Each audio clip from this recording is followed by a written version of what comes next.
matin, nous allons nous attarder sur la mission de Dieu, sur la vision, la puissance de la vision dans la vie de l'apôtre Paul. Je n'ai pas entendu un amen.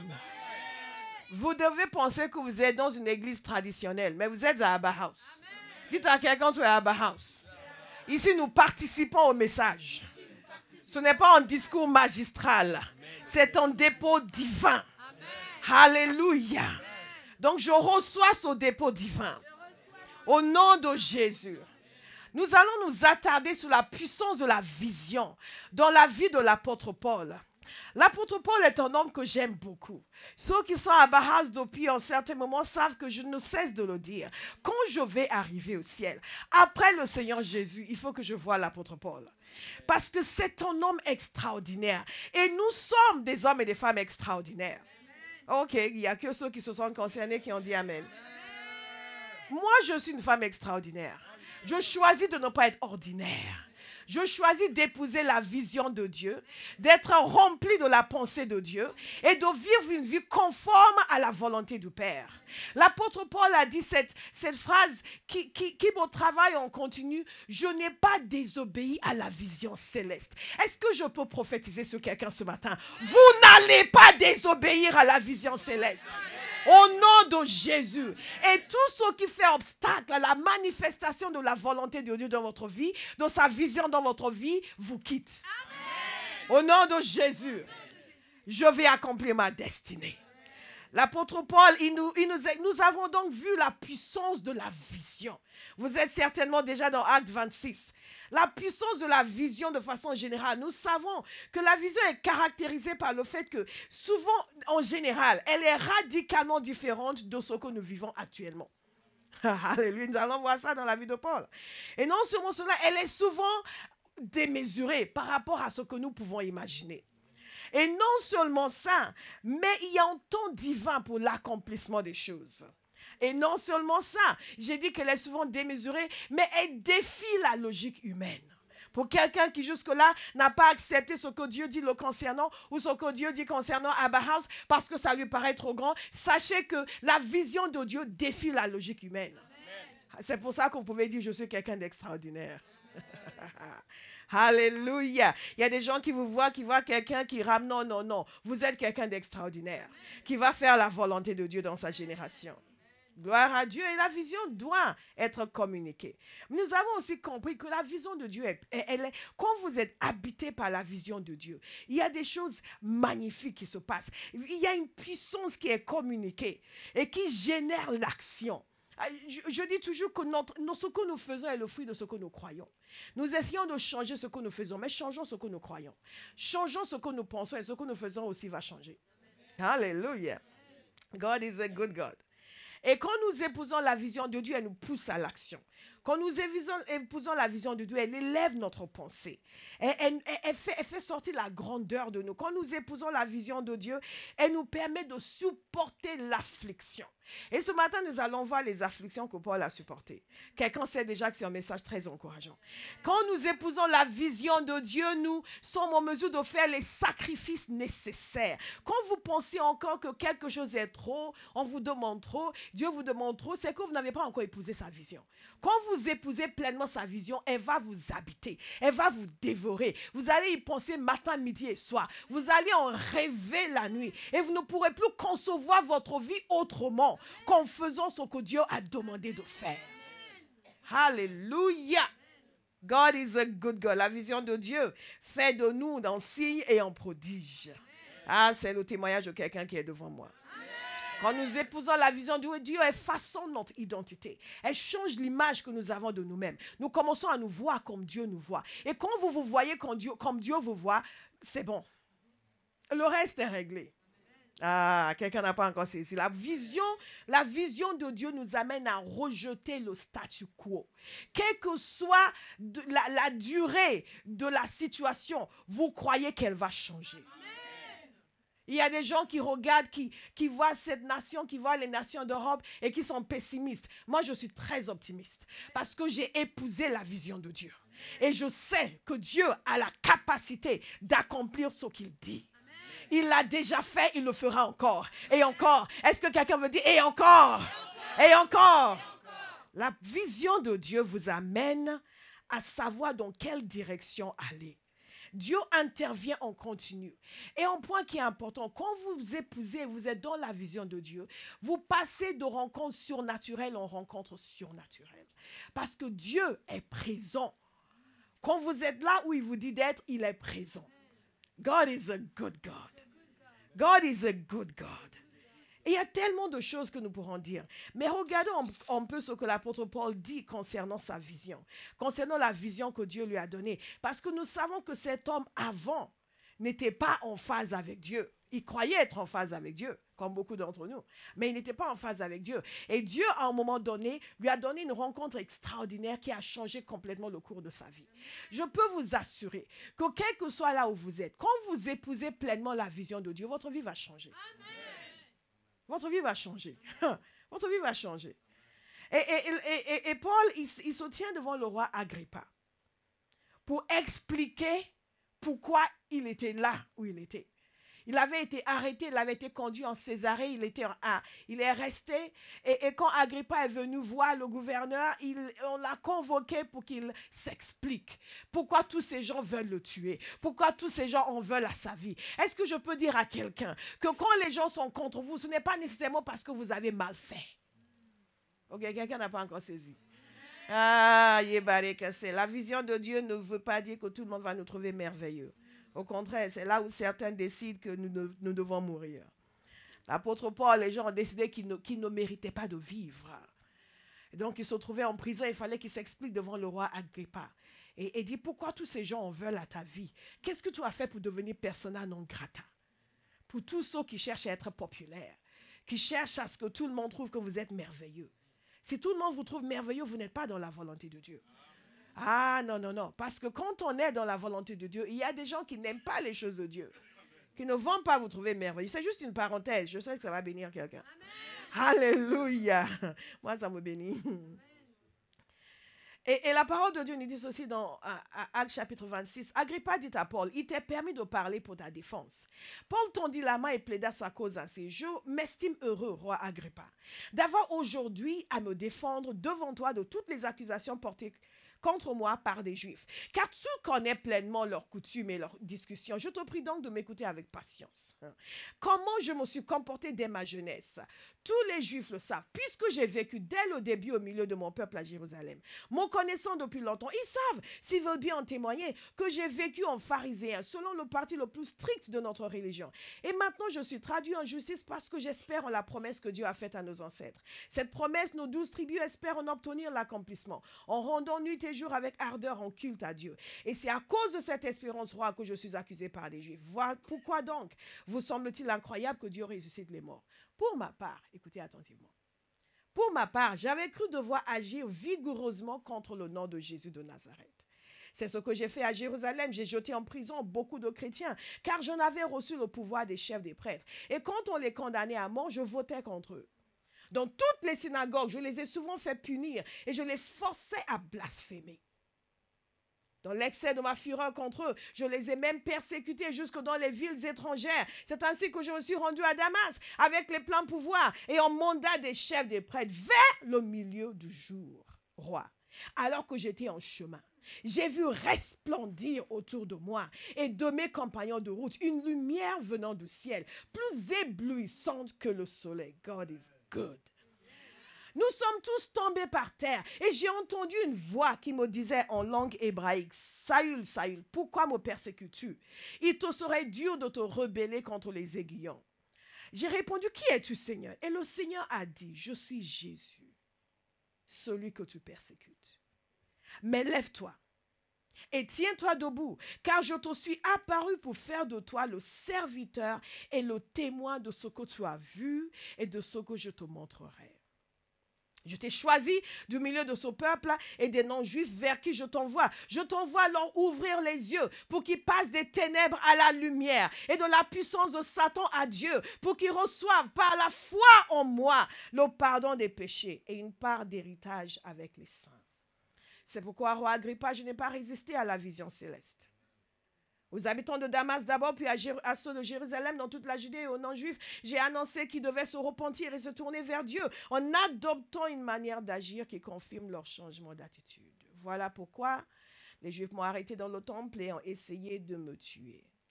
Mais grâce à l'aide de Dieu, j'ai continué jusqu'à aujourd'hui de rendre témoignage devant les petits et les grands. Alléluia! Alléluia! Vous savez, quand tout ce que l'on a dit sur les caractéristiques de la vision sont manifestes dans la vie de l'apôtre Paul. Et il explique lui-même à quel point il était éloigné de Jésus. Mais en défiant toute logique humaine, Jésus est venu le chercher. Non seulement pour qu'il soit converti, qu'il soit un bon chrétien, mais qu'il devienne un apôtre de Christ. Contre toute logique. Et lui a présenté une mission au-delà de ce que l'on pourrait imaginer. Démesurée. Je t'envoie vers les païens pour leur ouvrir les yeux. Qui passent des ténèbres à la lumière. Et de la puissance de Satan à la puissance de Dieu. Extraordinaire. Nous pouvons lire ces choses parce que nous avons l'habitude de les lire et ne pas nous émerveiller de la grandeur de cette vision, tellement inattendue. Lui-même, il a dit comment il forçait les chrétiens à blasphémer. Il était là quand Étienne était tué et il l'approuvait. Il a trouvé que c'était magnifique. Je me demande si lorsque lui a été lapidé à Lystre, il a pensé à Étienne.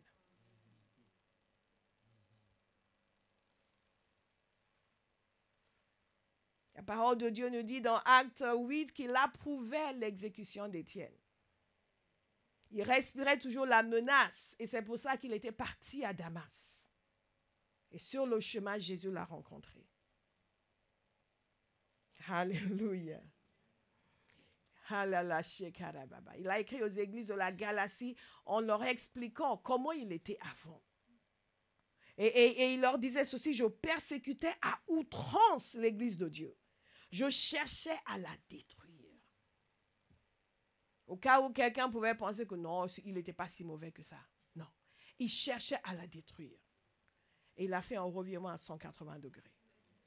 Parce qu'il a rencontré le Seigneur. Et il a épousé la vision que le Seigneur lui a donnée. Quand Jésus quittait la terre, il nous a donné la vision pour nos vies. Je me demande qui à Bahas va épouser cette vision. Qui à Bahas va épouser une vision qui va au-delà de sa voiture. Qui va au-delà de son ventre. Parce que nous n'allons pas gaspiller nos vies. Est-ce que vous êtes d'accord? Nous n'allons pas gaspiller nos vies. Et cet homme, sa vie est tellement extraordinaire parce qu'il n'a pas du tout gaspillé sa vie. Et dans Philippiens chapitre 4, il dit ceci au verset... Non, je n'ai pas le verset. Dans Philippiens chapitre 4, il explique lui-même la vie qu'il menait avant. Comment il était pharisien des pharisiens. Et tout ce qu'il avait dont il pouvait se vanter. Et comment Jésus l'a rencontré. Et que maintenant, mon but, c'est de le connaître. Mon but, c'est de le connaître. Et le but de chacun à Bahas, c'est de le connaître. Amen. Alléluia. Il y a une dichotomie, donc une différence entre la vision de Dieu et sa réalité. Il y a une différence entre la vision de Dieu pour vous et ce que vous vivez maintenant. Et si la vision de Dieu va s'accomplir, il faut l'épouser et ne pas continuer à s'y opposer à cause de ce que je suis et ce que je ne suis pas. Oui, mais moi, je ne suis pas quelqu'un de très éloquent. Je ne suis pas, quand Dieu est allé chercher Moïse, il a dit, mais je ne sais pas parler. Mais je ne sais pas parler. Mais je ne peux pas ceci. Mais je suis quelqu'un qui n'ose pas me lever en public. Mais moi, je ne suis pas le genre de personne qui pourrait faire ça. Mais moi, de par mon passé, quelqu'un va comprendre que l'accomplissement de la vision de Dieu dans sa vie ne dépend pas de son passé. Ne dépend même pas de son présent. Ne dépend que de sa volonté. Et moi, je dis oui. Moi, je dis oui. Je vous ai dit la semaine dernière, si je me souviens bien, qu'une des choses que le Seigneur m'a appris à faire, c'est de dire oui. Moi, je dis oui. Je dis oui. Je dis oui. Changement radical dans sa vie. On appelle qui défie toute logique humaine. Mais ce que je constate, et nous l'avons vu, c'est qu'il y a une réponse qu'il faut apporter à la vision de Dieu. Il ne suffit pas juste de dire, ouais, le Seigneur a dit, hein, ça va s'accomplir. Ça ne s'accomplit pas comme ça. Ce n'est pas que sera, sera. Whatever will be, will be. Non, non, non, non. C'est ce avec lequel je me mets en accord. Ce que j'accepte. Et ce pour lequel j'accepte de me laisser préparer. J'accepte de me laisser travailler. Une des choses que nous constatons dans la vie de Paul, c'est que non seulement il était bien préparé en étant pharisien, versé dans les Écritures, il s'est laissé travailler. Beaucoup de gens pensent que son grand ministère a été lancé tout de suite après sa conversion. Pas vraiment. Il a commencé à prêcher à Damas, certes, mais il a dû fuir. Enfin, il est parti, il est revenu, il a prêché encore quelques années, après il a dû fuir. Il est allé à Jérusalem et là aussi il a dû fuir. Et les grands voyages missionnaires pour lesquels il est connu ne sont intervenus que des années après. Lorsque Barnabas est allé le chercher à Antioche, le chercher à partir d'Antioche pour l'amener à Antioche, il est allé le chercher à Tars parce qu'il était reparti. Au début, il a quitté Damas, il est parti en Arabie, il est revenu à Damas, resté à Damas quelque temps, parti à Jérusalem, dû quitter Jérusalem, reparti en Césarée à Tars. Il est resté là-bas pendant quelque temps, jusqu'à ce que Barnabas vienne le chercher pour l'amener à Antioche. Et c'est à Antioche que réellement le ministère pour lequel il est connu a démarré. Ce qui nous permet aussi de saisir que là où nous sommes, nous servons le Seigneur. Mais je veux que vous compreniez qu'il y a, si nous voulons épouser la vision de Dieu, nous devons suivre le schéma de Dieu. Il y a un temps pour chaque chose. Il y a un temps de préparation. Et pendant ce temps de préparation, nous continuons à nous préparer, à nous former. Nous ne restons pas là à ne rien faire en attendant le jour où. Et je vous ai souvent dit que je connais beaucoup de gens qui, il y a une vingtaine d'années, me disaient qu'il y a tel appel sur ma vie, mais qui n'ont jamais rien fait, qui sont restés là en attendant quelque chose. Je prends ce que j'ai sous la main et je fais quelque chose avec. Et je continue à me laisser travailler, à me laisser préparer. Je fonctionne au niveau où je suis. Au fur et à mesure, Dieu va ouvrir des portes. Et ce qui s'est passé pour l'apôtre Paul, c'est exactement ça. Il ne s'est imposé à personne. Mais un jour, pendant que les gens étaient en train de louer, de chanter, de prier, d'offrir un culte au Seigneur, le Saint-Esprit a parlé. Il a dit, mettez à part Barnabas et Saül pour l'œuvre pour laquelle je les ai appelés. Le Saint-Esprit a parlé. Le Saint-Esprit a parlé. Et trop souvent, nous n'accomplissons pas la vision de Dieu pour nous parce que nous voulons parler. Et nous voulons que quelqu'un parle alors que Dieu n'a pas parlé. Ou parfois, nous tombons dans la chaîne, nous en voulons aux gens parce que pourquoi pas moi, parce que le Saint-Esprit n'a pas parlé. Mais quelqu'un doit avoir l'assurance aujourd'hui que si j'épouse la vision que Dieu a pour ma vie, si j'épouse la vision que Dieu a pour ma maison spirituelle, il va faire en sorte que je sois positionné là où je dois être à chaque moment. Alléluia. À chaque moment, à chaque instant, il va conduire, il va diriger. Il va dire maintenant, mettez en tel, priez pour en tel, choisissez en tel pour telle ou telle chose. C'est Dieu qui fait, c'est Dieu qui commande. Quelqu'un va dire, Seigneur, commande. Commande dans ma vie. Alléluia. Il dit, et l'apôtre Paul avait cette conscience. Si le Seigneur le permet, la semaine prochaine, nous allons voir les facteurs clés qui ont soutenu sa vision. Nous allons voir aujourd'hui la puissance de la vision dans sa vie, mais quels sont les facteurs clés qui ont soutenu sa vision? Et un de ces facteurs, c'est qu'il avait une conviction absolue de ce que Dieu avait pour lui. Il a dit, et vous savez, ce que j'aime avec cet homme, c'est qu'il est allé profondément en Dieu. Dans la formation des leaders, hier, nous parlons de la nécessité d'avoir une spiritualité profonde. Alléluia. Dans la maison de Dieu, on ne conduit que si on est spirituel. On ne conduit pas avec la raison ou la chair, mais cet homme était allé profondément en Christ, dans l'esprit de l'Éternel, et il a saisi des choses.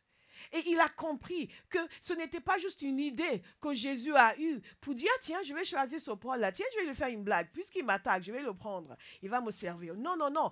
Il a dit de lui-même que Dieu qui m'avait mis à part dès le ventre de ma mère. Je ne sais pas pour vous, mais moi j'ai une conscience d'être choisi. Merci pour moi. Alléluia.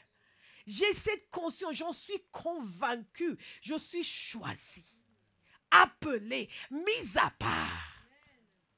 Si vous considérez que Dieu vous a mis à part, vous allez dire Amen. Amen. Alléluia. Mis à part dès le ventre de ma mère, il m'a appelé par sa grâce. Il avait toutes les raisons de douter, mais il n'a pas douté.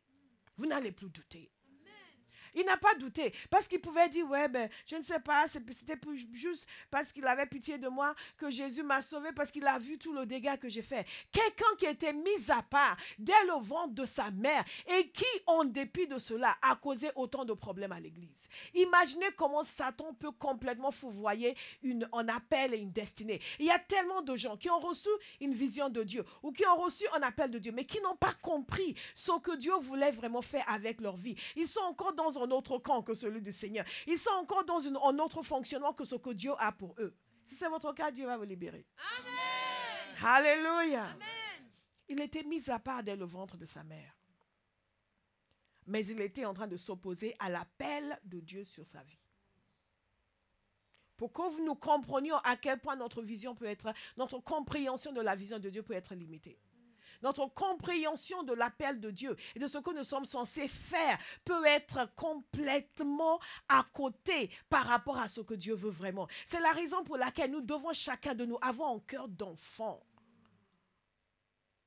La miss a témoigné tout à l'heure de la prière que j'avais faite sur elle. Dieu nous connaît. Hein? Dieu nous connaît. Un cœur d'enfant. Un cœur innocent. Et c'est pour chacun de nous. Nous devons avoir un cœur d'enfant. Premièrement, ne pas soupçonner le mal. Nous sommes plus torturés par nos soupçons que par la réalité. Mais surtout pour pouvoir recevoir de Dieu ce que Dieu a sans a priori. Il était pharisien. Oh, Dieu a permis certainement qu'il devienne pharisien pour qu'il puisse être versé dans les Écritures. Mais il n'a pas saisi le pourquoi et le comment. Nous allons saisir au nom de Jésus.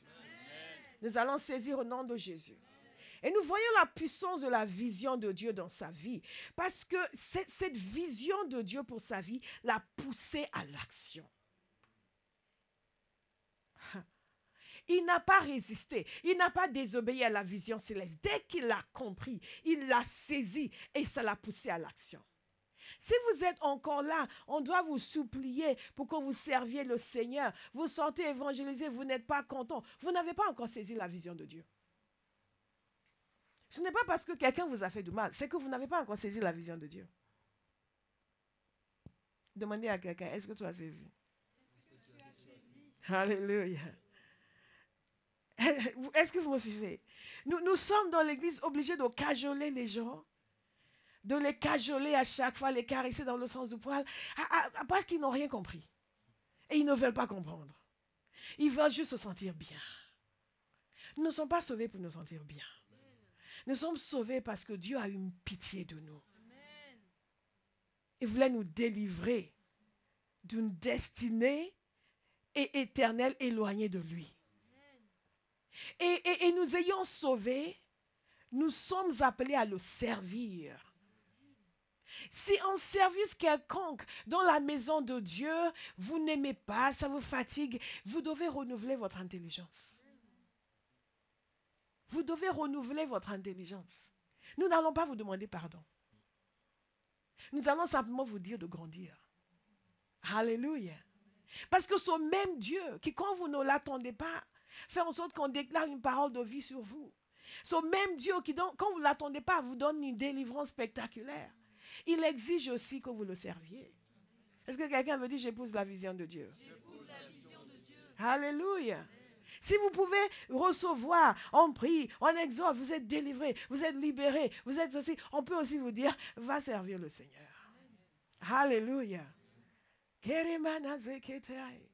Aucune personne n'a à nous supplier pour qu'on prie pour vous. Nous ne devons pas avoir à vous supplier pour que vous serviez le Seigneur. Est-ce qu'il y a quelqu'un à Bahas qui a compris? Oui. Alléluia. Je refuse de m'excuser auprès d'une brebis quelconque parce que je lui demande de servir le Seigneur. Je refuse de vous caresser. Oui, mais s'il te plaît, Non. Vous ne m'avez pas supplié pour prier pour vous. Je ne vais pas vous supplier pour servir le Seigneur. Est-ce que vous me suivez? Parce que sinon, je manquerai à mon devoir de nous inciter à un engagement sérieux envers celui qui nous a tout donné. Alléluia. Cet homme, il a reçu la vision céleste. Et ça l'a galvanisé. Ça l'a poussé à l'action. Et quelle action! Tout de suite à Damas, il a commencé à prêcher. Les gens étaient vexés. Oh my God. Il était arrivé au point de son retour où ils étaient tellement contre lui, ils gardaient les portes de la ville pour dire, s'il sort d'ici, on va l'appréhender. Et ma fille, là, au fond, elle était allée prêcher, évangéliser au Châtelet.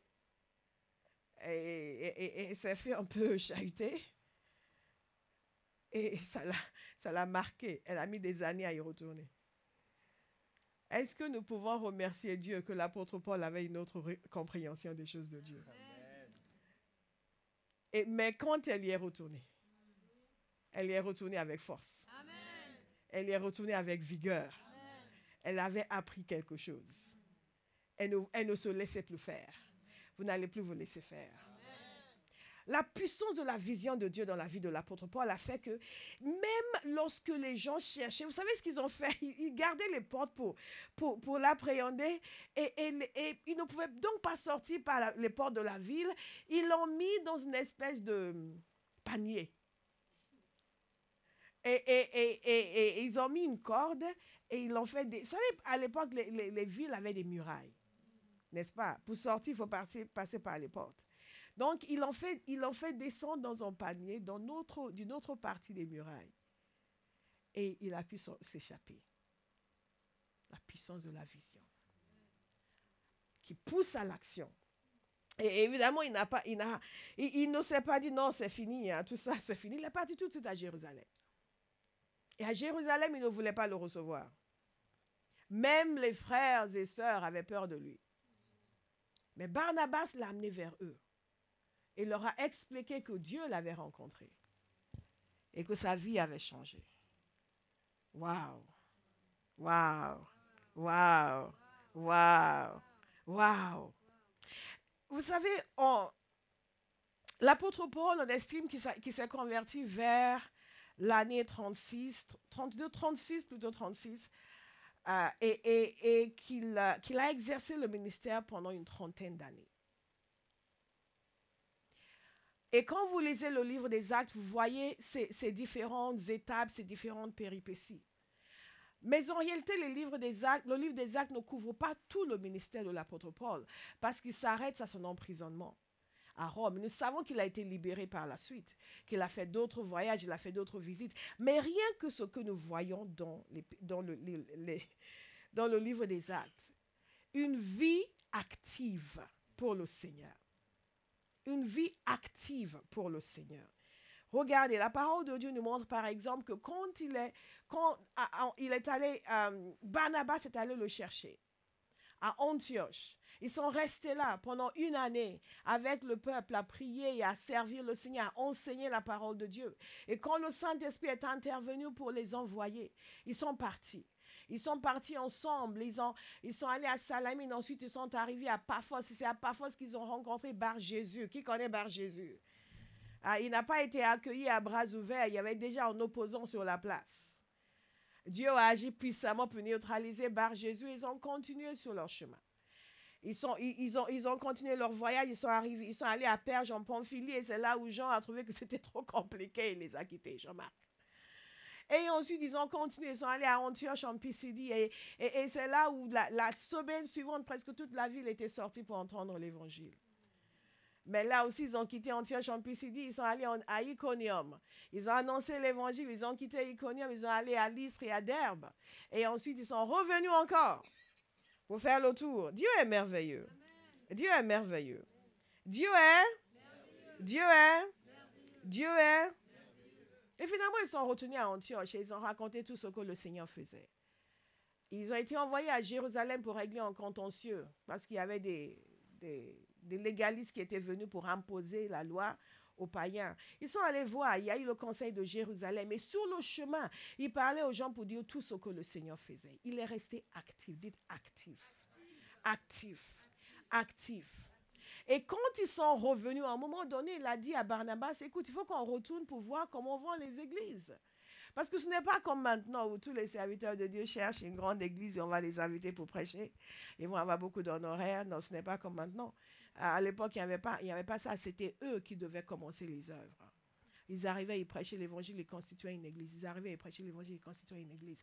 Et donc, il fallait retourner pour voir toutes ces églises, comment ils allaient. Parce que justement, c'était des endroits très hostiles. Actif, dites actif. Je veux que vous gardiez ce mot, actif.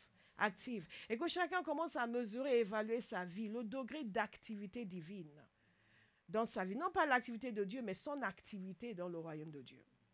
Actif. Mais il y a eu un problème avec Barnabas parce que Barnabas voulait reprendre Jean-Marc et lui ne voulait pas de Jean-Marc. Il dit, il nous a désertés, je n'en veux plus. Et ils se sont disputés. Et en dépit de ça, le Saint-Esprit ne les a pas quittés. Isn't God good? Isn't God good? Isn't God good? Et il est reparti, lui, avec Silas et Barnabas est parti avec Jean-Marc. Ils sont retournés, il est allé à Lystre et à Derbe et là, il a rencontré Timothée. Et Timothée avait une bonne réputation. Beaucoup d'entre nous, nous avons une vision, nous n'avons pas une bonne réputation. Donc, même Dieu ne peut pas nous recommander. Vous allez être recommandables. Alléluia. Timothée avait une bonne réputation. Il a pris Timothée pour intégrer son équipe. J'étais très encouragée en méditant sur ces choses parce que je dis, mais Père, tu as des gens partout. Tu as des gens partout. Tu as des gens partout. Et dans cette saison, nous prions pour des ouvriers. Je sais que Dieu a des gens. Alléluia. Je ne sais pas si vous en faites partie, mais je sais qu'il en a. Amen. God is a good God. Il a des Timothées cachés à Lystre et à Derbe.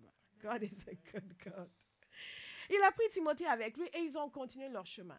Et ce qui est intéressant, c'est que c'est là où il voulait aller en Asie et le Saint-Esprit a dit non, il voulait aller en Bithynie. Mais après, il a eu la révélation d'aller en Macédoine. Et c'est comme ça que l'évangile est venu en Europe.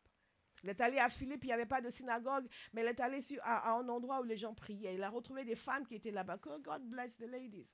Et il a prêché l'évangile. Et Lydie, vendeur de pourpre, marchand de pourpre, s'est converti. Et Dieu a pourvu un local pour son église parce que Lydie a dit non, il faut que vous veniez chez moi. Alléluia, il les a logés, ils ont pu faire tout ce qu'ils voulaient. Et à un moment donné, il a quand même dû quitter Philippe. On va voir dans quelques instants dans quelles circonstances.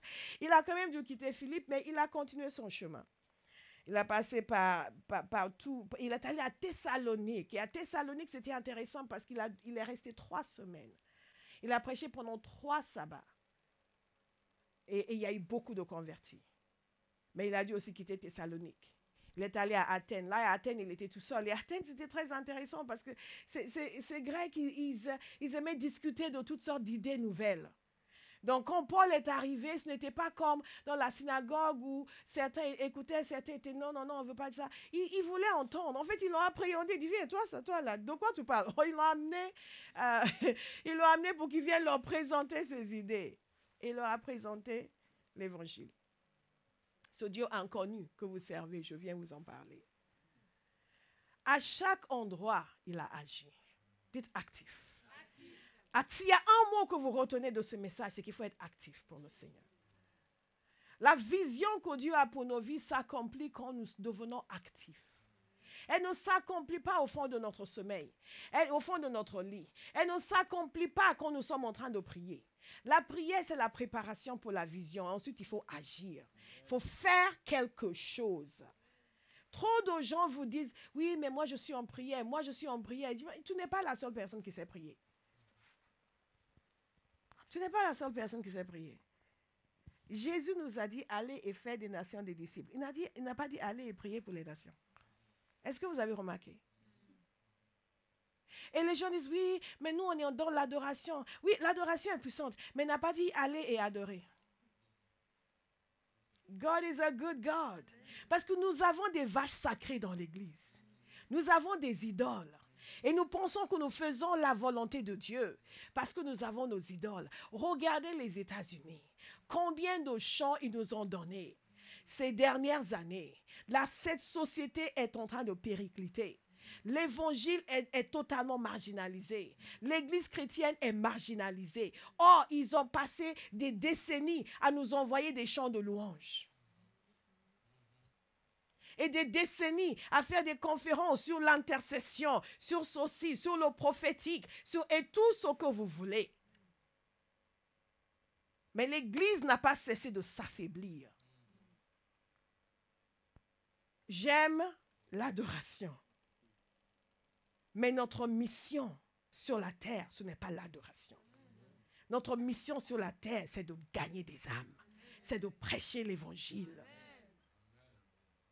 Toutes nos conférences d'adoration ne vont pas gagner le pays si nous ne sortons pas pour annoncer, si nous n'utilisons pas les outils à notre disposition aujourd'hui, des outils électroniques pour prêcher l'évangile. L'évangile gagne du terrain avec la prédication. Quelqu'un doit dire quelque chose. Quelqu'un doit dire quelque chose. Et je me sens libre de le dire parce que je suis une adoratrice et je suis une intercesseuse. Nous pouvons ouvrir les cieux, libérer la puissance par nos prières, par notre adoration. Mais nous devons ensuite faire quelque chose d'autre. Parler, agir, sortir, aller vers les gens, leur dire quelque chose. Et la manaba, je veux croire que dans votre vision personnelle, parce que chacun va rédiger sa vision personnelle, qui ne vient pas de votre tête, mais qui est basée sur la vision de Christ. C'est cette activité nécessaire pour le Seigneur s'y trouve. Et en tant qu'Église, cette activité nécessaire pour le Seigneur, c'est la raison pour laquelle je vous dis d'ores et déjà, je ne m'excuse auprès de personne. Oui, mais ce n'est pas évident. Qui vous a dit que c'est évident? Ce n'était pas évident pour l'apôtre Paul. Pourquoi ça doit être évident pour nous? Oui, mais quand même, on devrait quand même dire aux gens que... Non, on dit aux gens, nous sommes des soldats. Est-ce qu'il y a des soldats à Bauhaus? La puissance de la vision dans la vie de l'apôtre Paul. Il était constamment actif. Il a quitté Thessalonique. Il est allé à Bérée. Et Bérée, les gens étaient très nobles. Ils voulaient vraiment examiner les Écritures. Mais ça n'a pas duré parce qu'il a dû partir de là aussi. En fait, il était à Bérée avant d'aller à Athènes. Et d'Athènes, il est allé à Corinthe. Et j'ai beaucoup aimé parce que quand vous lisez les Épîtres aux Corinthiens, vous pourriez avoir une image un peu négative de cette église de Corinthe. Mais c'est tout le contraire. Parce que Dieu lui a permis de rester un an et demi à Corinthe et d'annoncer l'évangile. Et Jésus lui est même apparu, lui dit, reste ici. Mais il lui a dit quelque chose qui m'a interpellée. Il a dit, j'ai beaucoup de gens dans cette ville. Aucun mal ne t'arrivera. Et j'ai dit, mais Éternel, il y a des gens qui t'ont servi. L'apôtre Paul est arrivé à Corinthe, c'était la première fois. Mais il y avait déjà des gens qui connaissaient le Seigneur sur place. Ce qui veut dire que quelqu'un était déjà allé leur annoncer l'évangile. Bien-aimés, un jour, nous allons nous retrouver avec tous ces gens au ciel. Nous n'aurons pas honte. Amen. Parce qu'ils vont nous regarder et vont nous demander ce que nous avions fait. Nous n'aurons pas honte. Nous n'allons pas dire, oui, mais le Seigneur m'a donné la vision de créer une multinationale et je l'ai créée. Et en quoi est-ce qu'elle a fait avancer l'évangile? Et il y a un homme que j'aime beaucoup, certains le connaissent, je ne vais pas faire de pub, je ne vais pas dire son nom. Il était pasteur, ensuite il est allé dans le monde séculier. Il a commencé à faire des formations sur le leadership, etc., etc. Et on pourrait regarder pour dire, mais ce n'est pas possible, il a abandonné la mission. Ah, pas du tout. Et moi, j'avais cherché à comprendre pour dire, bon, et de temps en temps, il prêchait encore dans des églises, mais il était surtout dans le milieu laïque, surtout dans le milieu des entreprises. Et en étudiant davantage son parcours, j'ai appris, et je l'ai entendu dire cela, qu'il avait appris que la majorité des gens qui lisaient ses livres étaient les gens dans le monde laïque, les entrepreneurs. Donc, il a décidé de bifurquer dans ce sens. Certainement, il a senti un appel du Seigneur. Et ce qui est intéressant, c'est qu'il a donné le chiffre du nombre de personnes converties. Parce que quand les gens le permettent, ils leur disent que là, il ne leur a présenté qu'une partie de ce qui fait un grand leader. Et que la deuxième partie, et que l'autre partie était plus liée à ses convictions religieuses et que ceux qui veulent en entendre parler peuvent revenir à tel moment. Donc, il faisait une réunion supplémentaire pour ceux qui voudraient en entendre parler. Très, très intelligent. Et systématiquement, une grande majorité des gens revenaient. Et il leur parlait du Seigneur. Et il a donné un chiffre du nombre de gens convertis depuis toutes ces années. Dans ces réunions, les bras m'ont tombé. Je veux que quelqu'un comprenne que nous n'accomplissons pas la vision de Dieu uniquement parce que nous sommes pasteurs, nous sommes évangélistes. Oui, mais moi je suis entrepreneur. Non. Dieu a des moyens. Il suffit juste que nous épousions sa vision. Il suffit juste que nous épousions sa vision. Et il y a même des endroits où les gens, parce qu'ils le connaissent, ils vont lui dire oui, et on va faire une réunion supplémentaire où vous pourrez parler de votre foi. Il a dit qu'une fois, les gens, il avait exposé quelque chose en petit groupe de chefs d'entreprise et ils étaient tellement émerveillés. Ils ont dit, mais d'où vous viennent tous ces principes, toutes ces idées? Il a dit, mais si je vous dis, vous serez déçus. Ils ont dit, non, il faut nous dire. Il a insisté parce qu'il voulait qu'ils insistent. Et après, il a dit, oui, ça vient de la Bible. Enfin,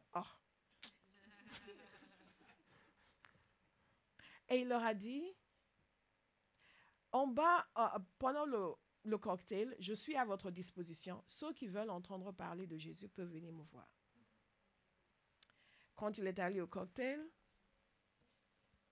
il y avait une longue file de gens venus pour entendre parler de Jésus. Donc que personne ne me dise, oui, mais moi je suis dans l'entrepreneuriat, je ne peux pas vraiment accomplir la vision du Seigneur. Faux. Il suffit juste de l'épouser. Il suffit de l'épouser. Il suffit de l'épouser. Il suffit de l'épouser et de demander au Seigneur la sagesse et la tactique nécessaire. C'est pour ça que l'apôtre Paul, quand il était à Athènes, il leur a dit, j'ai vu que vous avez une statue pour le Dieu inconnu. Eh bien, ce Dieu inconnu, je viens vous en parler. Il n'a pas dit ça à Éphèse. Mais Dieu donne la sagesse divine. Alléluia. Il est resté actif. Est-ce qu'il y a quelqu'un qui va être actif? Amen. Actif. Amen. Actif.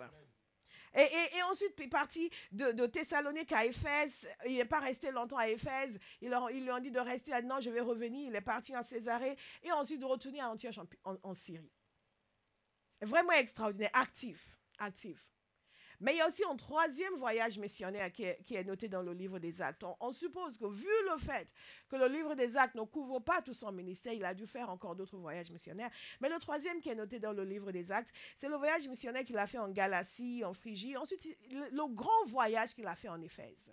Il est revenu à Éphèse. Vous vous souvenez, il est resté longtemps à Éphèse. Il a commencé dans la synagogue. Après, les gens ne voulaient plus en entendre parler. Il est allé dans une salle qui appartenait à un homme qui s'appelait Tyrannus. Vous vous souvenez? Et là, il est resté 2 ans. Et c'est là où la parole de Dieu nous a dit que toute l'Asie a entendu l'évangile. Moi, je vois le jour où tout Paris va entendre l'évangile. Vous n'êtes pas d'accord? Je vois le jour où tout Paris va entendre l'évangile. Ces choses ne sont pas écrites juste pour que nous puissions les stabiliser. Les choses sont écrites pour nous inspirer. Amen. Pour créer en nous un désir divin. Amen. Pour nous donner une image de ce qui peut se passer dans notre génération. Moi, je vois le jour où Paris entière va entendre l'évangile. Alléluia. Vous ne voyez pas vous. Vous ne voyez pas vous. Nous avons un petit outil qui s'appelle Internet. Certains n'ont toujours pas compris. Ils pensent que c'est juste pour dire j'ai mangé un pain extraordinaire ce soir. Et toi, tu as mangé quoi sur Facebook? God punish the devil. Nous ne sommes pas faits pour des futilités. Nous sommes faits pour changer une génération. Amen. Alléluia. Alléluia. Je vois quelqu'un qui va aller cacher son Facebook. Et si vous avez écrit ça, je ne l'ai pas regardé. God is a good God. Dernier voyage missionnaire noté dans la parole de Dieu. Il est resté à Éphèse pendant longtemps. Il a dû quitter Éphèse, bien sûr, ensuite partir à Troas, en Macédonie, à Achaïe, et retourner à Corinthe. Ah non. Et pendant ce temps, il avait commencé à écrire les épîtres. Il avait commencé à écrire les épîtres.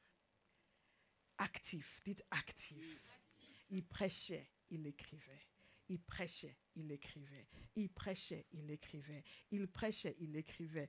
Ah, Pasteur Bola, prêche, écrit, prêche, écrit. Alléluia.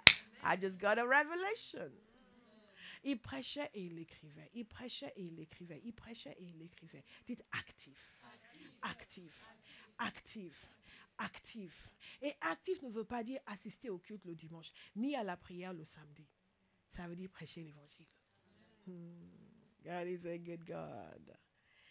Et finalement, il a dû faire ses adieux.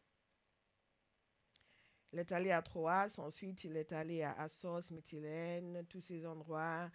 Et à Milétus, il s'est passé quelque chose de très intéressant parce que c'est là où il a dit au revoir aux anciens d'Éphèse. Cette réunion si émouvante où il a dû leur dire qu'il n'allait plus revoir son visage. Parce qu'il savait déjà ce qui allait se passer à Jérusalem. Est-ce que nous sommes capables de braver le danger? Est-ce que nous sommes capables d'aller vers le danger? Est-ce que nous sommes capables de rester fidèles à la vision de Christ, quelle que soit la situation? Et vous connaissez la suite de l'histoire. Il est retourné à Jérusalem, il s'est fait appréhender. Il a vécu des choses très compliquées, parti en Césarée avec escorte militaire, resté là-bas pendant 2 ans à peu près, ensuite parti à Rome, il a fait naufrage et emprisonné de sa prison, il a écrit aussi des lettres à l'église. Éphésiens, Philippiens, Colossiens sont des lettres de prison écrites de sa prison. La puissance de Dieu, la puissance de la vision. Cet homme qui disait « J'étais un persécuteur et un blasphémateur ». Regardez tout ce qu'il a pu faire. Et ce n'est pas tout, parce qu'après, il a été libéré et il a continué. Il a continué. Il y a peut-être un tiers encore de son ministère qui n'est pas indiqué dans le livre des Actes, parce que comme nous allons voir dans quelques instants en parlant de ces persécutions, il a parlé de persécutions que nous ne voyons pas dans le livre des Actes, ce qui veut dire que tout n'est pas écrit et qu'ensuite, il y a d'autres choses qu'il a faites et d'autres choses qu'il a souffert. Wow. La puissance de la vision dans la vie de l'apôtre Paul, c'est une puissance qui a élevé sa pensée, qui a fait sortir la grandeur de lui. Cet homme est devenu infiniment plus grand que tout ce qu'il aurait pu être en restant pharisien. Il ne voyait pas nécessairement cela au départ. Tout ce qu'il voyait, c'était qu'il allait souffrir et qu'il allait perdre ses privilèges. Et il a accepté volontiers de perdre ses privilèges. Il y a beaucoup d'entre nous, nous voulons être grands dans le Seigneur, mais nous ne voulons pas commencer en étant petits.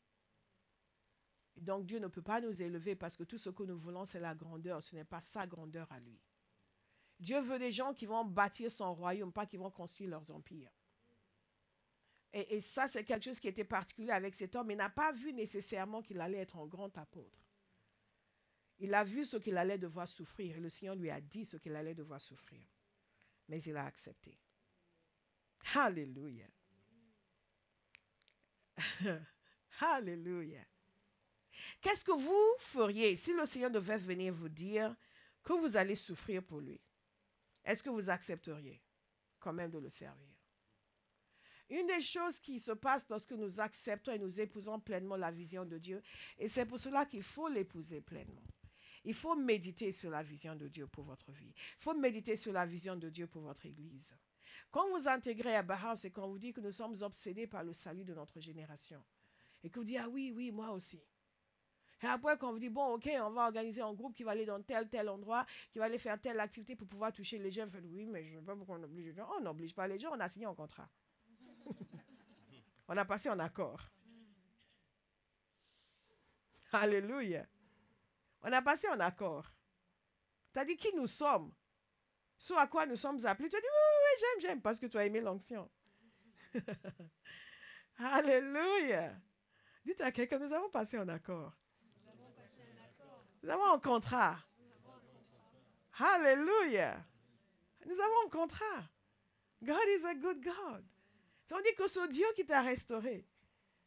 Nous allons te former pour qu'il puisse t'utiliser pour restaurer quelqu'un d'autre. Et quand on dit, bon, 5 heures du matin, on va prier. Nous avons passé un accord. Alléluia. Nous respectons nos engagements. Tu respectes tes engagements. Et quand nous épousons la vision, nous sommes capables d'endurer l'affliction. Maintenant, je vais vous dire une chose. L'affliction est relative. Pour certains, prier à 5 heures, c'est une affliction. Pour d'autres, c'est une habitude. Alléluia. Mais l'apôtre Paul savait ce que c'était l'affliction. Est-ce que vous voulez savoir ce qu'il a vécu comme affliction? Je ne plaisante pas. Enfin, je plaisante, mais je ne plaisante pas. Ce que je dis est très sérieux. Je veux encourager chacun de nous à épouser la souffrance. Nous n'en parlons pas beaucoup dans nos milieux évangéliques. Mais la souffrance fait partie de la vie chrétienne. Je vais le répéter, la souffrance fait partie de la vie chrétienne. La souffrance fait partie de la vie chrétienne. Si nous refusons d'accepter de souffrir pour le Seigneur, nous allons souffrir pour rien. Nous allons quand même souffrir, mais pour rien. Beaucoup de chrétiens souffrent inutilement parce qu'ils ne veulent pas souffrir pour Jésus.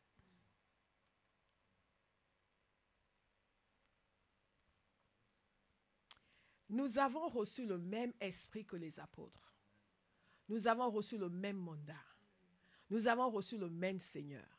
Le même Seigneur qui a dit que s'ils l'ont haï, ils vont aussi nous haïr. Et donc, dans ce monde, vous aurez des tribulations. Mais prenez courage et vainquez le monde. Nous vivons dans la victoire parce que nous acceptons qu'il y a une souffrance.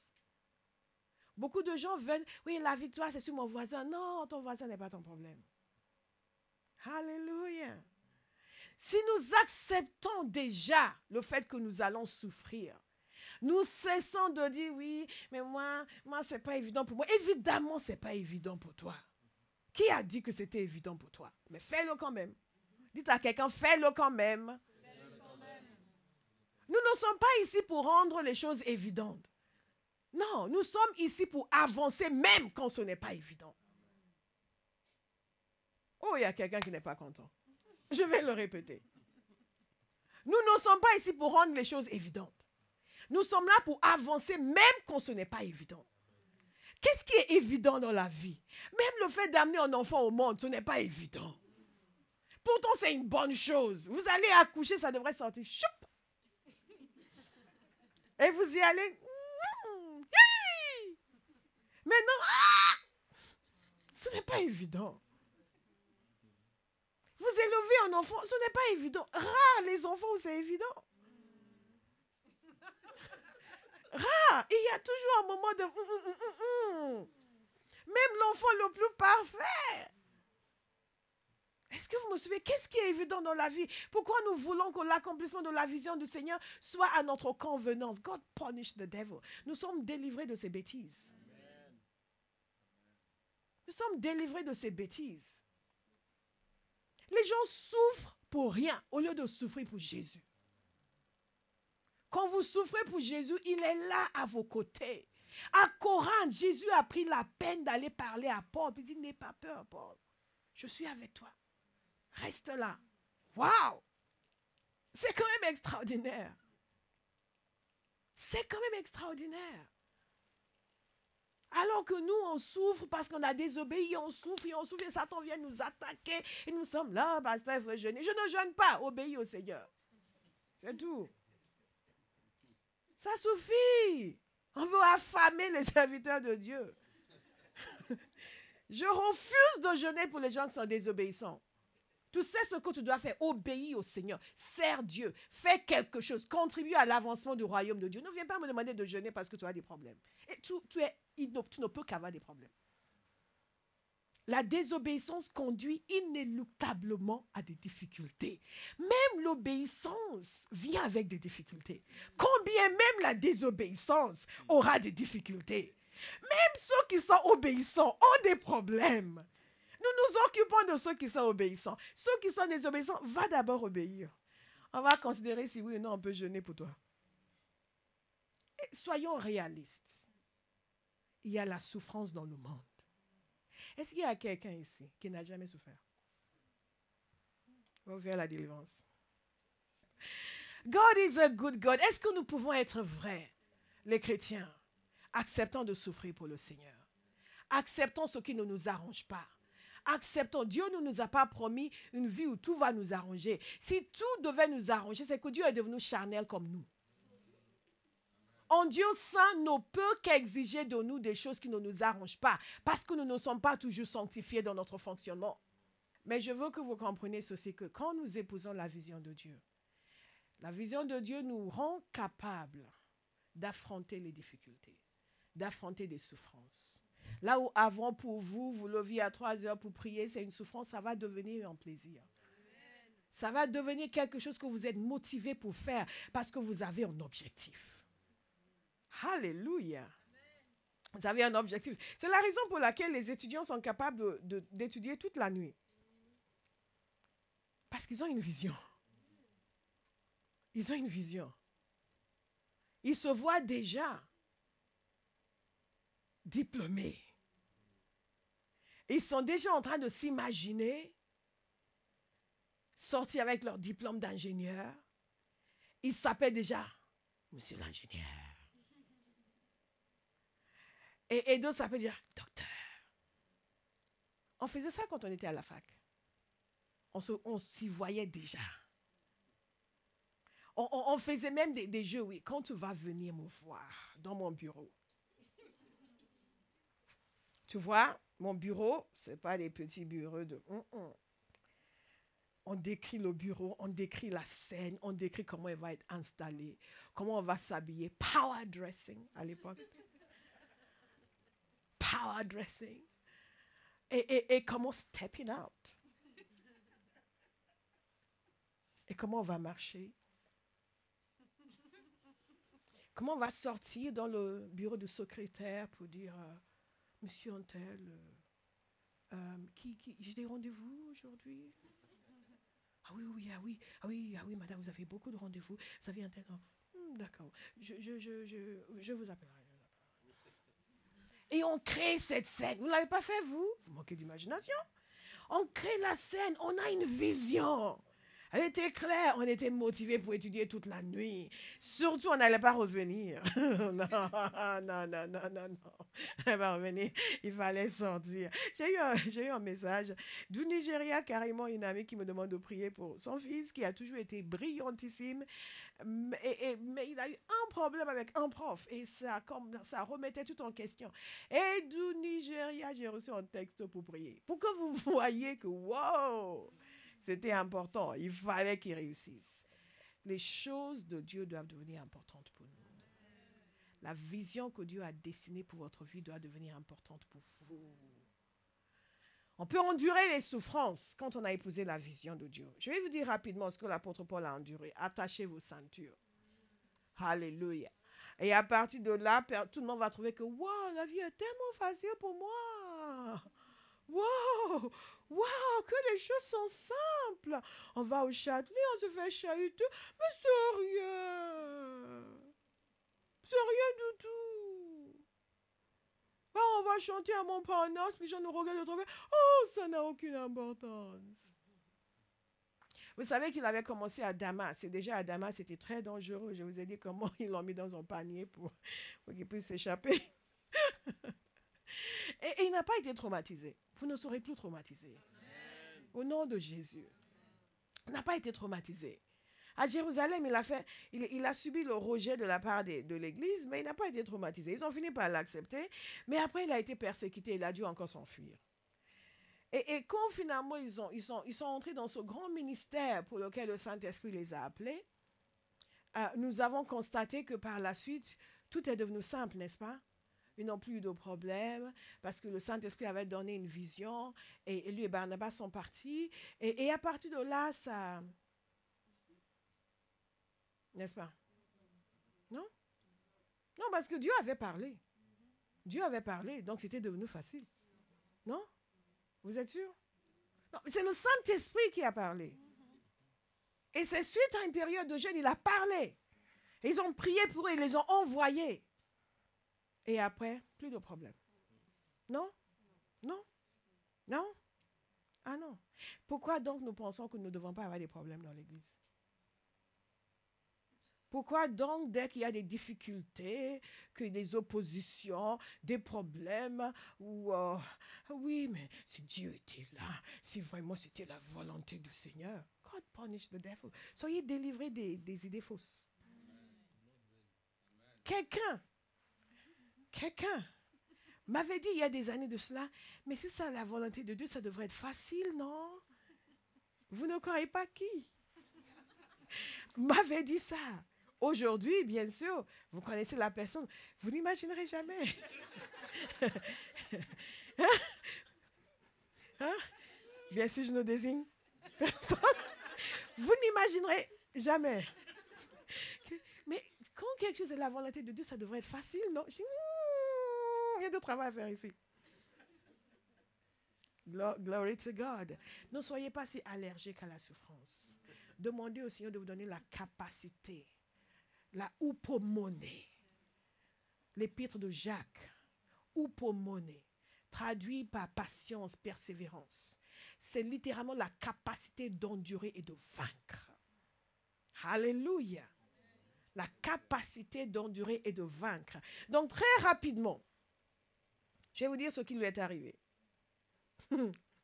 De bonnes choses. Évidemment, vous vous souvenez à Paphos, il a fait face à l'opposition de Bar-Jésus et Elimas, et Dieu a frappé Elimas. Perge, il a été abandonné par son disciple, Jean-Marc. Il y a des gens, dès que quelqu'un quitte une église ou quitte un serviteur, ils commencent à soupçonner le serviteur. Tel était tellement fidèle. Pourquoi il est parti? Demande-lui pourquoi il est devenu infidèle. Jean-Marc a pris peur. C'était trop difficile pour lui. Il n'était pas prêt à supporter la souffrance ni la difficulté. Et il est parti. Il a abandonné. Et ils sont partis à Antioche en Pisidie. Et Antioche en Pisidie, n'oubliez pas, ils sont venus de Antioche en Syrie, n'est-ce pas? Antioche en Pisidie, c'était sur leur chemin. Et Antioche en Pisidie, c'est là où les gens sont venus massivement le deuxième sabbat pour entendre l'évangile. Ils disent, yes, we're making progress. L'évangile avance. Mais ça ne s'est pas arrêté là. Je vais vous lire quelque chose. La parole du Seigneur se propageait dans tout le pays. Ça, c'est excellent. Mais les Juifs excitèrent les femmes pieuses de la haute société et les personnalités de la ville. Ils provoquaient une persécution contre Paul et Barnabas et les chassèrent de leur territoire.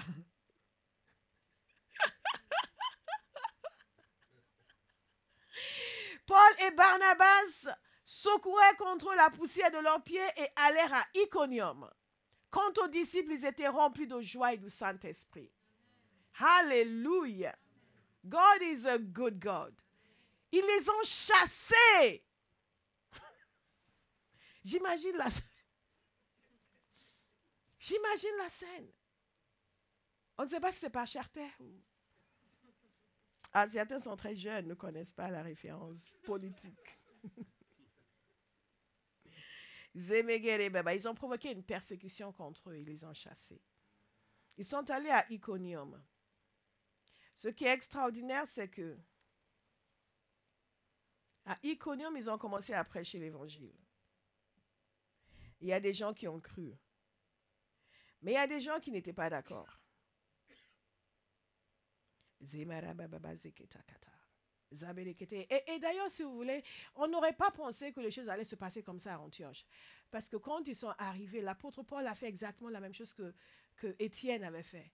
Il s'est lancé dans une explication de la vision, en commençant par Abraham. Mais à un moment donné, ils ont trouvé que non. Ce que tu dis, ça ne nous intéresse pas. Regardez à Iconium ce qui s'est passé. Il y a des gens qui ont donné leur vie aussi. Il y a des gens qui ont reçu l'évangile. Mais dans Acte 14, verset 2, il nous a dit ceci. Mais les Juifs restés incrédules excitèrent l'esprit des non-Juifs et provoquèrent leur hostilité contre les frères.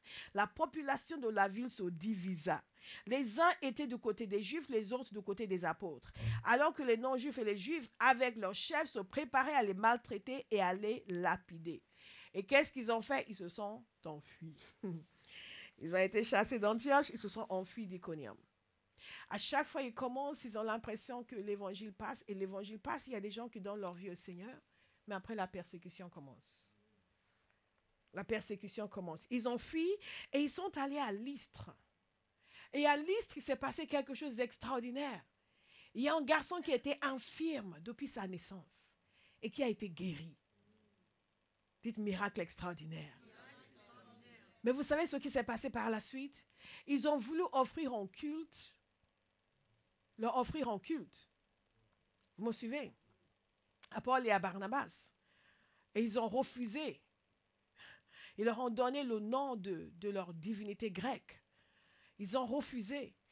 Mais, tout de suite après, il y a des gens qui ont excité la foule contre eux. Et ils les ont lapidés. Ils ont lapidé Paul. Les mêmes qui voulaient les adorer se sont retournés contre eux et les ont lapidés. Ils ont fui Iconium parce qu'ils se préparaient à le lapider. Ils sont allés à Lystre. Et à Lystre, ils l'ont vraiment lapidé. Et ils l'ont laissé pour mort. À côté, est-ce que c'est très pénible de se réveiller à 5 heures pour prier? Zemere barashakata.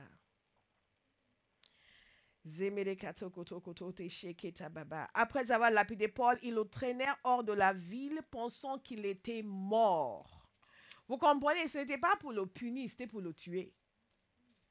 Pensant qu'il était mort. Et j'aime beaucoup ce que l'apôtre Paul a eu à dire à un moment donné. Il a dit, c'est à travers beaucoup de difficultés qu'il nous faut entrer dans le royaume de Dieu. Mais c'est un homme qui parlait en connaissance de cause.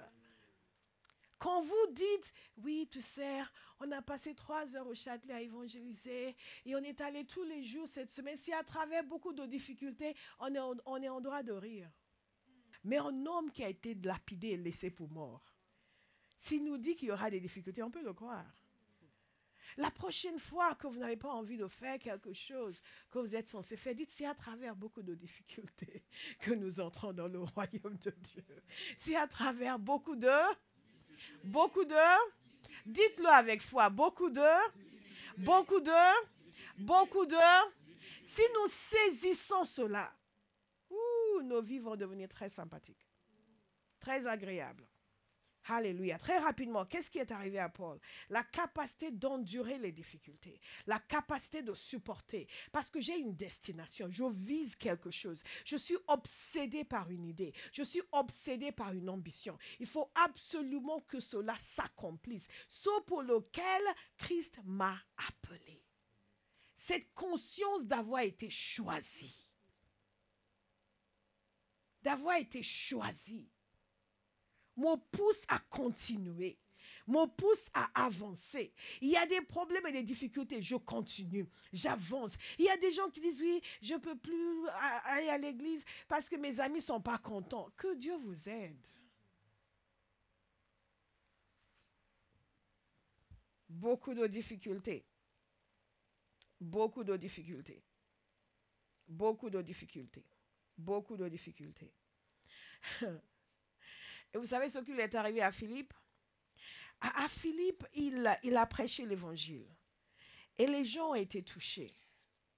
Lydie a été touchée. Lydie a ouvert sa maison. Lydie a été touchée.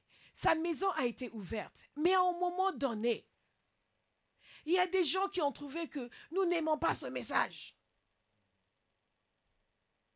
Non. Ce message va détruire notre commerce.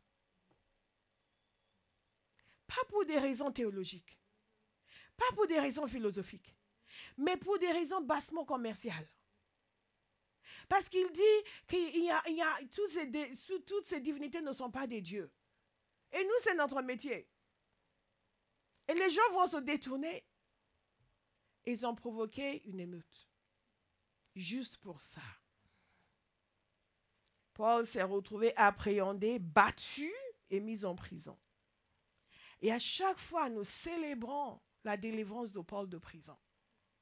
Nous chantons comment ils ont chanté. Ils ont chanté. Lui, il a chanté et Dieu est intervenu. Tremblement de terre, ils ont été libérés. Et la victoire, et donc je chante, je loue, et Dieu intervient.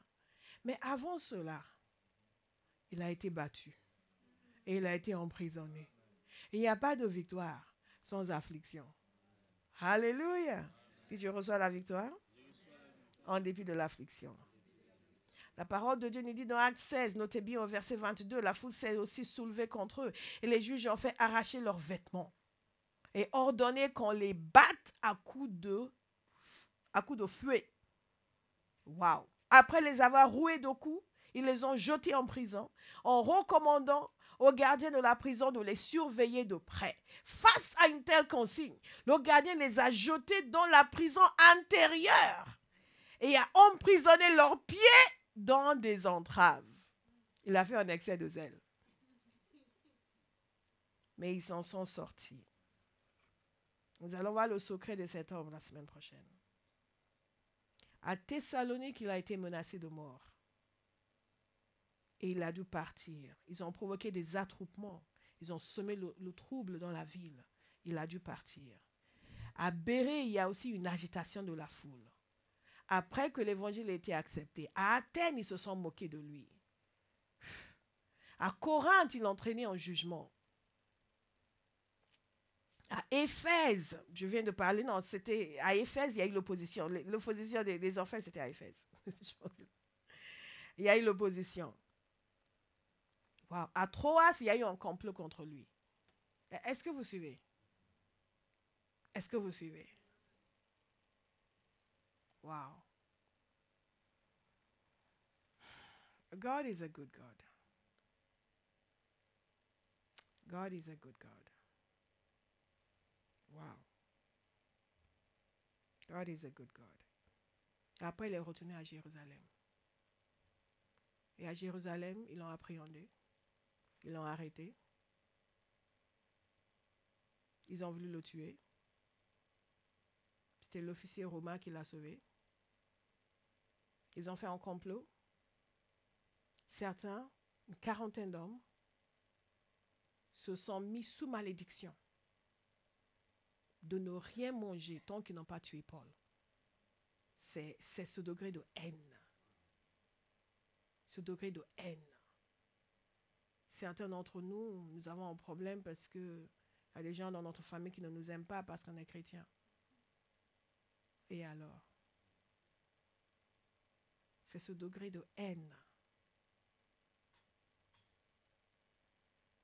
Et finalement, il s'est retrouvé en prison.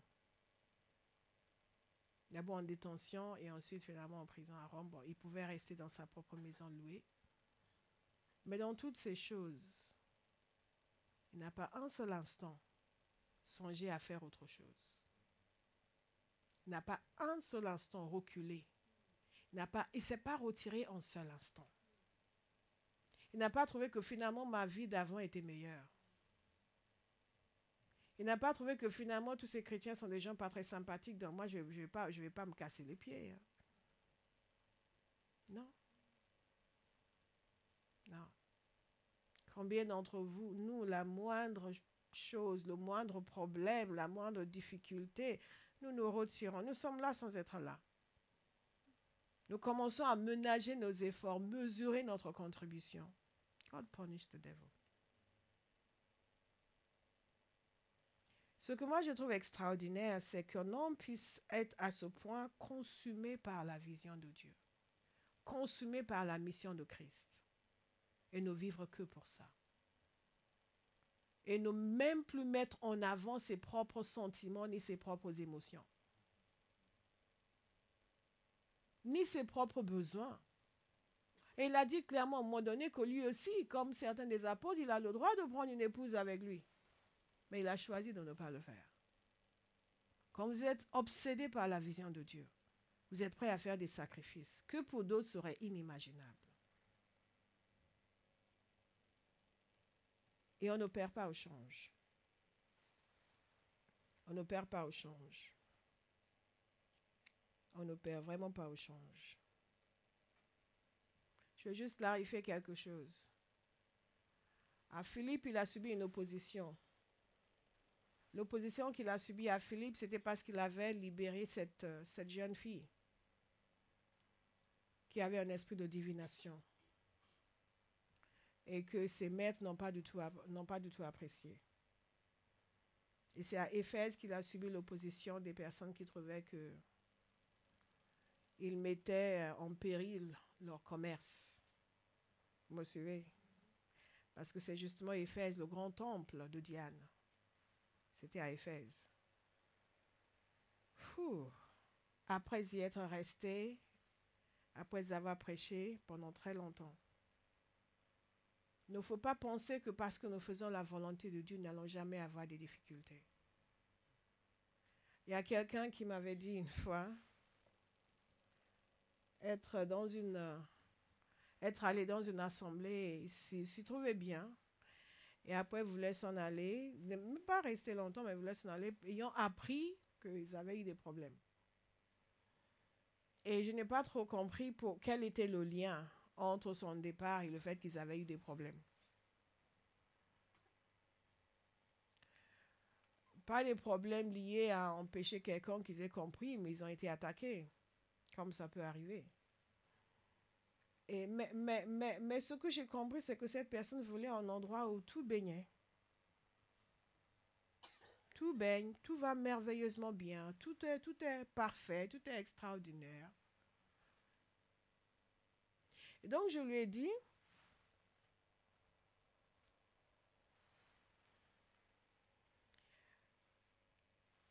écoute, je vais éviter que vous sachiez de qui il s'agit, mais je vais vous donner l'exemple sans que vous sachiez de qui il s'agit, parce que vous risquez de revoir la personne.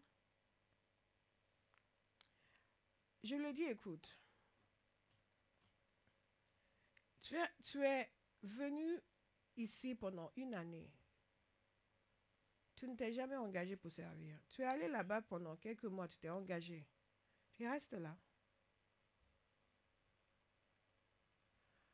Et sa logique, c'est oui, mais non, nous sommes faits pour bâtir. Est-ce que vous me suivez?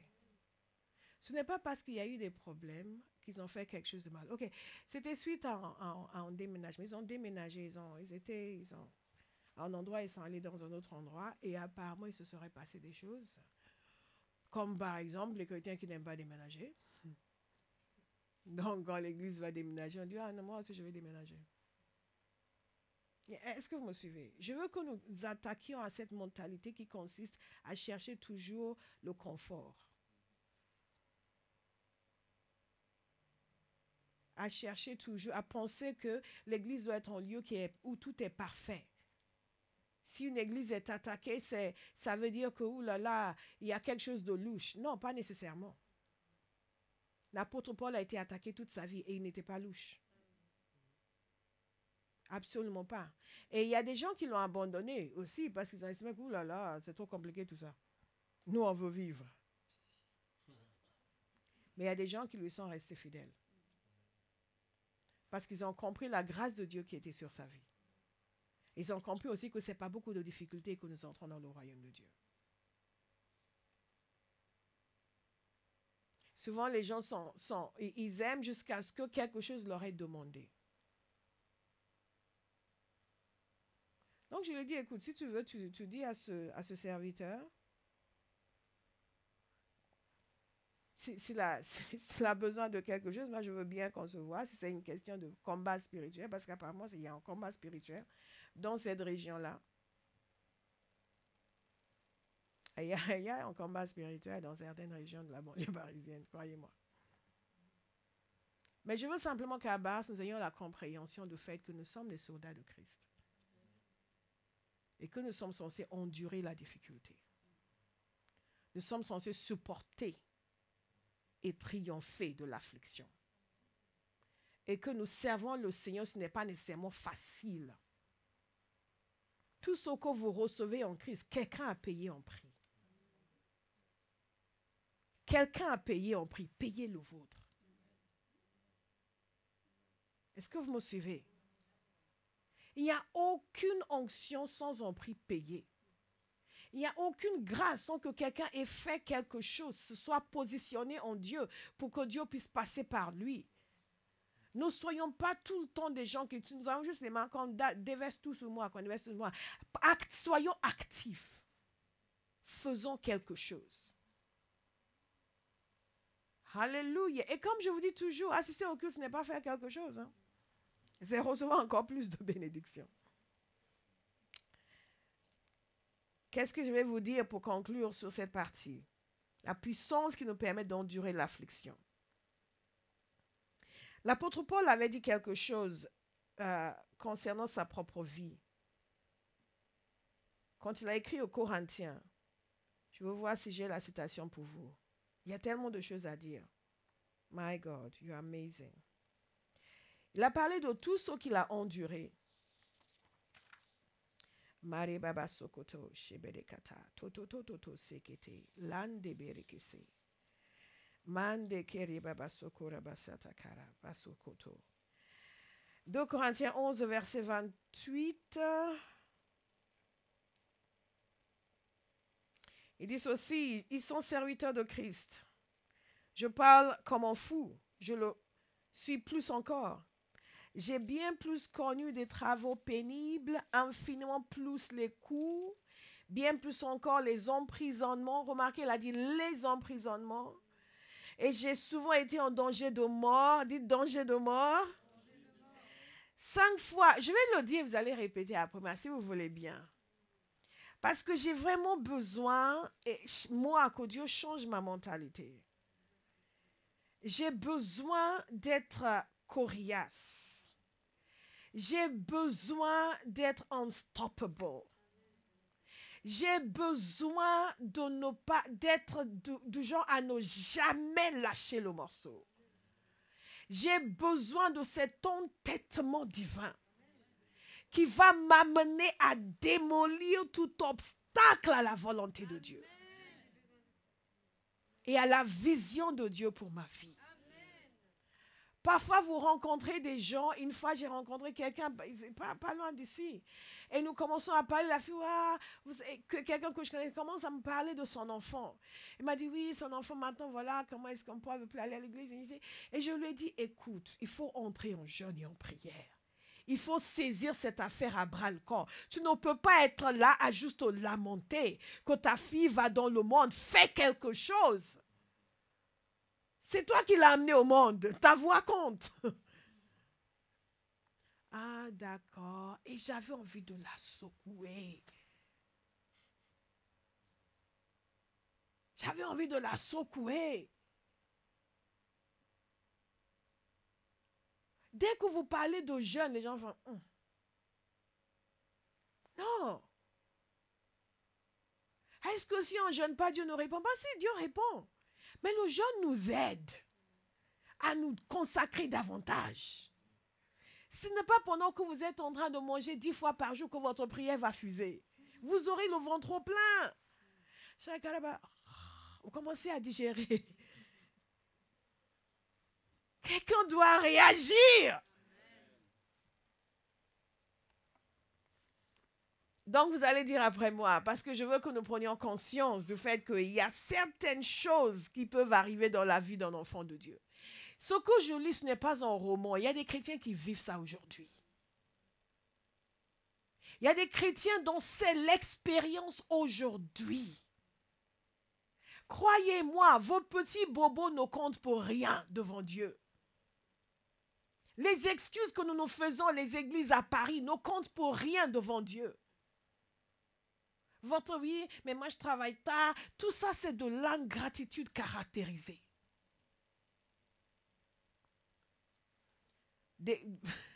Après moi, s'il vous plaît.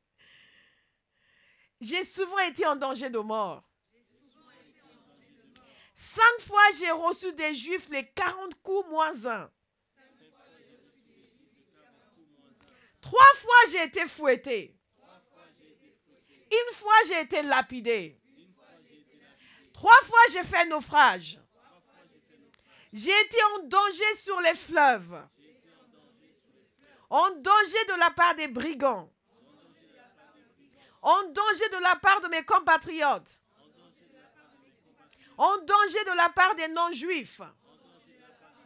En danger dans les villes. En danger dans les déserts. En danger sous la mer. En danger parmi les prétendus frères.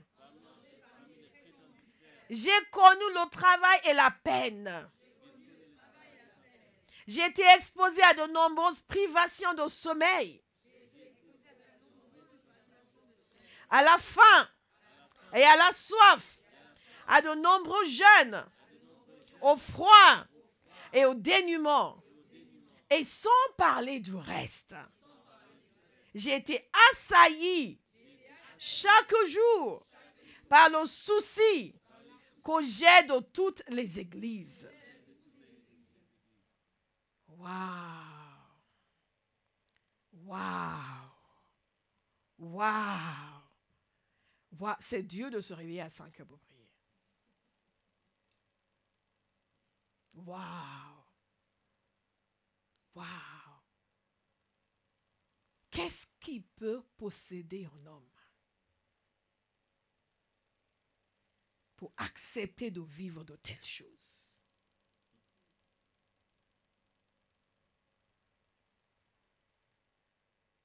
Qu'est-ce qui peut posséder un homme pour accepter d'endurer de telles choses?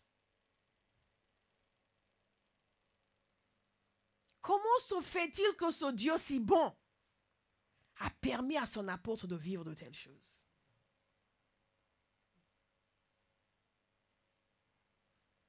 Quelqu'un va déclarer ce matin qu'il cesse de se lamenter,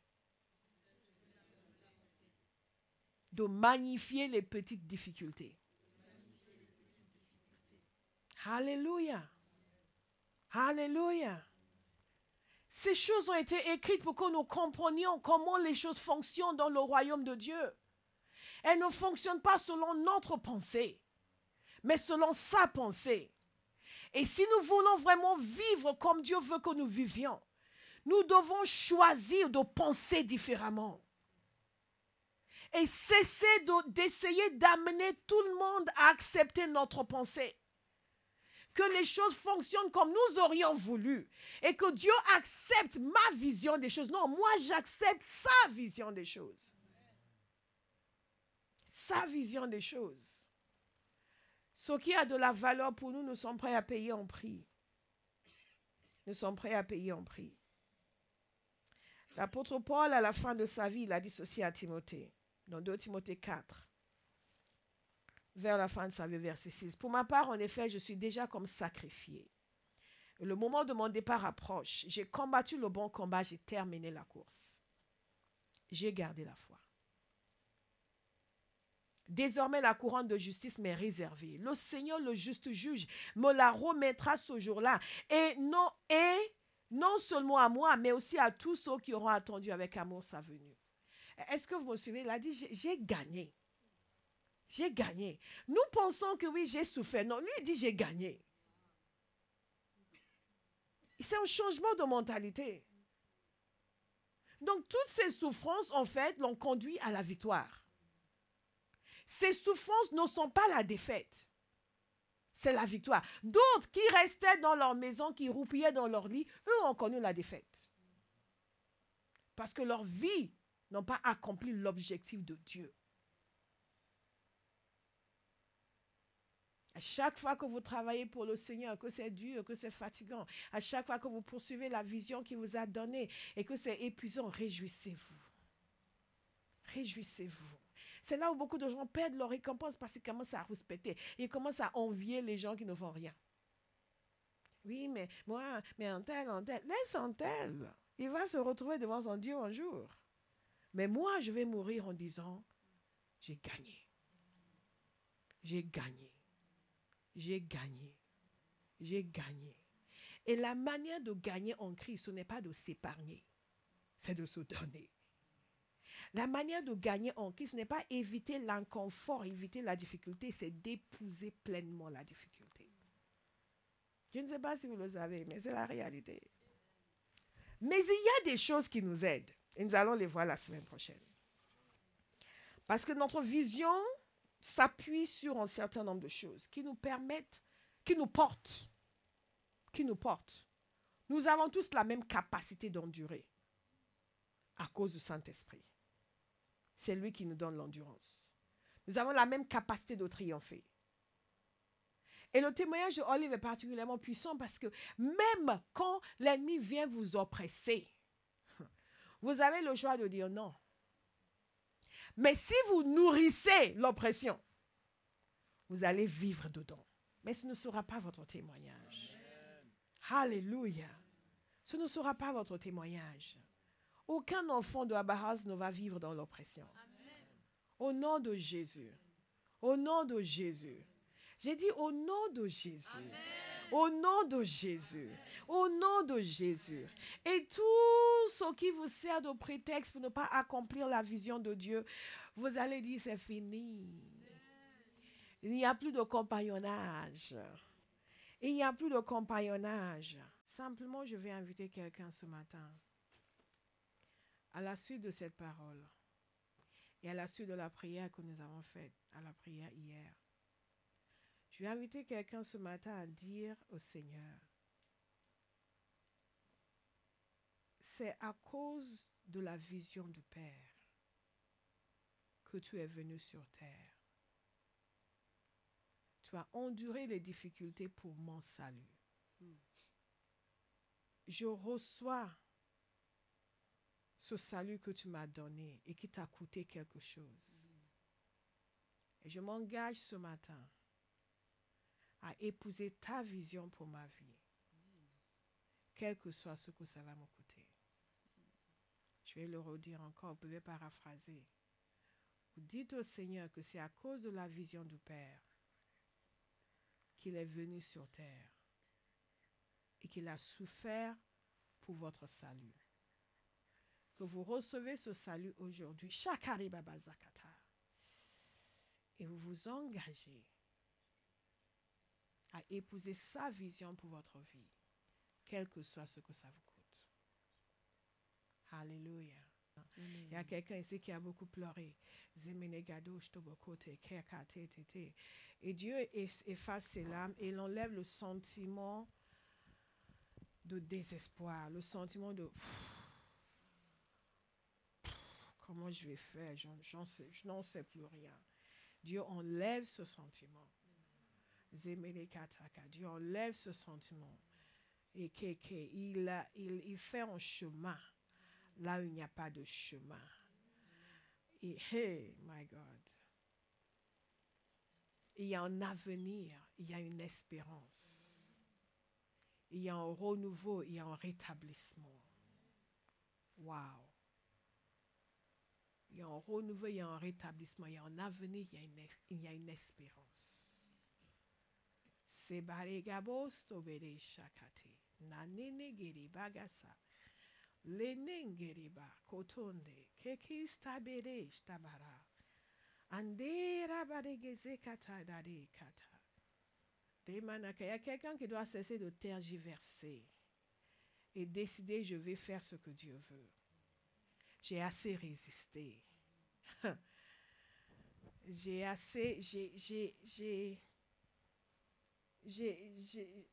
assez fait le tour de la question sans vraiment m'engager. Je vais m'engager.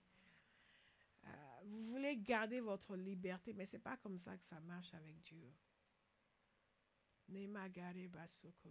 C'est la vie qui est complètement jetée entre ses mains qu'il peut utiliser. Les menegese samanande kete. Zemene katosh to boregese. Kanta baregese. Dedagush to boroko. Merci Seigneur pour ta mort à la croix. Tu es venu accomplir la vision du Père. Nous recevons le salut que tu nous donnes. Et nous nous engageons, Père, nous engageons, Seigneur Jésus, en recevant ce salut, à épouser pleinement ta vision pour nos vies, pour notre Église, aïe, Father, et à l'accomplir. Ta vision pour nos familles, ta vision concernant notre carrière, et comment tu veux l'utiliser pour ta gloire. Maman, comme tu as fait pour cet homme, nous te disons merci. Et nous nous engageons à épouser ta vision, quel que soit ce que cela nous coûte. Nous avons parcouru le témoignage de l'apôtre Paul. Il était tellement focalisé sur ta vision qu'il a accompli tout ce que tu lui as donné à faire. Il a eu la capacité d'endurer les difficultés. Il a poursuivi son chemin. La parole de Dieu nous dit qu'en quittant Paphos, il a poursuivi son chemin. Et c'est ce qu'il a fait tout le restant de sa vie. Il a poursuivi son chemin. Il annonçait l'évangile, les gens étaient convertis, les difficultés venaient, il se levait et il poursuivait son chemin. Père, au nom de Jésus, qui se lève à Abba House, son peuple qui va poursuivre son chemin. Amen. Le chemin que tu as désigné, qui ne va s'écarter ni à gauche ni à droite, mais qui va poursuivre ce chemin. Comme Jésus est venu, et il a poursuivi son chemin. Il est resté sur le chemin que tu as tracé pour lui. Il a fait face à des difficultés, mais il ne s'est pas arrêté. Il a fait face à l'opposition des hommes impies, mais il ne s'est pas arrêté. Il a fait face à la moquerie, il ne s'est pas arrêté. Il s'est fait battre par des gens impies, il ne s'est pas arrêté. Il n'a pas changé d'avis, il est allé jusqu'au bout. Il ne s'est pas laissé arrêter par les difficultés qu'il devait vivre et même par la condition humaine qu'il était obligé de prendre sur lui-même, qui était infiniment inférieure à ce que lui était, lui qui existait en forme de Dieu. Et il s'est humilié, devenu moins qu'un esclave. Il a accepté les difficultés inhérentes à l'accomplissement de sa vision. Père, au nom de Jésus, je prie pour chaque homme et femme aujourd'hui. Que chacun puisse saisir pleinement ta vision pour sa vie, ta vision pour ta maison, ta vision pour l'Église dans notre génération. Et que chacun entre pleinement dans sa vision, dans cette vision, et accepte les difficultés qui sont inhérentes à l'accomplissement de cette vision. Éternel, nous te remercions. Change nos pensées, change nos cœurs, change nos désirs. Change nos désirs, change nos désirs, change nos désirs, Père. Change nos désirs, change, déprogramme-nous de toute programmation satanique, de toute programmation charnelle qui nous amène à mépriser ce qui doit être estimé et à estimer ce qui doit être méprisé. Déprogramme-nous, Père, et reprogramme-nous avec ta parole. Pour que les voies de Dieu deviennent les nôtres. Que le chemin que Dieu a tracé pour nous nous soit agréable. Que nous poursuivions notre chemin. Au nom de Jésus. Amen.